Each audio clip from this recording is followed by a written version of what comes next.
C'est parce que les Africains n'aiment pas la discipline et le respect des règles qu'on n'avance pas. C'est pour ça que nos pays n'évoluent pas. C'est pour ça qu'on a les inondations. C'est pour ça qu'on a les salubrités. C'est pour ça que tout est comme ça. Il n'y a pas de route. Chaque fois qu'un Africain essaye de faire quelque chose dans les règles de l'art et dans le respect des normes, on trouve que c'est anormal, il est méchant, il est dangereux.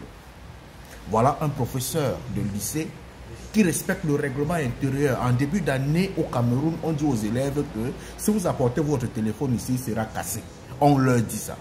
Mais les élèves, parce que c'est un enfant de bobo, un enfant de riche, il veut prouver qu'il est capable. Il est venu avec un téléphone de 13, iPhone 13, ce qui veut dire qu'à peu près 1 million d'euros. L'enseignant a pris le téléphone, il a cassé pour pouvoir prouver à monsieur tout le monde que ici c'est le respect des règles. C'est anormal. Sur tous les réseaux sociaux, c'est anormal. Mais il y a des Camerounais, ils quittent l'Afrique, ils nagent, il traverse la mer, il prend les risques de sa vie, il arrive en Europe. Quand il arrive en Europe, on le récupère, on le met dans l'avion, on le rapatrie. On oublie toute la souffrance qu'il a fait. Pourquoi? Parce que les pays ont des règles et des lois qui doivent être respectées. Derrière cette vidéo, qui est une vidéo de sensibilisation, moi j'aimerais interpeller les Africains à essayer parfois de respecter un peu les règles.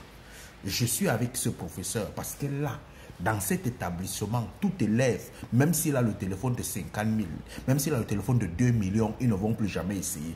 Et ça, ce sont des hommes droits de la société qu'on est en train de fabriquer. Des hommes largement disciplinés.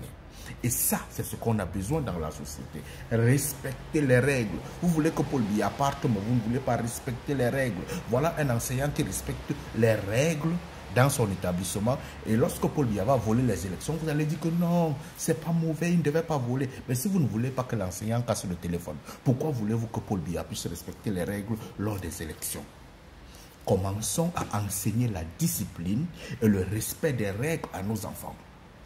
Qu'il n'y a pas de corruption. Ce n'est pas parce que c'est le iPhone 13. Donc si c'était le téléphone de 50 000, on devait casser. Parce que là, il faut accepter la corruption. C'est trop moins cher. Mais lorsque c'est 2 millions, que les règles de la corruption, non à la corruption, puissent être respectées. Que ça ne soit pas seulement pour certaines classes de personnes ou sinon certaines classes de choses, mais que les règles et les lois puissent être respectées, que ce soit dans la police, que ce soit dans le dépôt des dossiers, que ce soit dans les examens officiels, que ce soit dans n'importe quoi. Si c'est moi qui fais, frappez-moi. C'est pour ça que la Loma évolue. Hein. Ils sont le pays pratiquement économique de l'Europe parce que ici, la loi, c'est la loi. Allume ton cerveau, mon frère.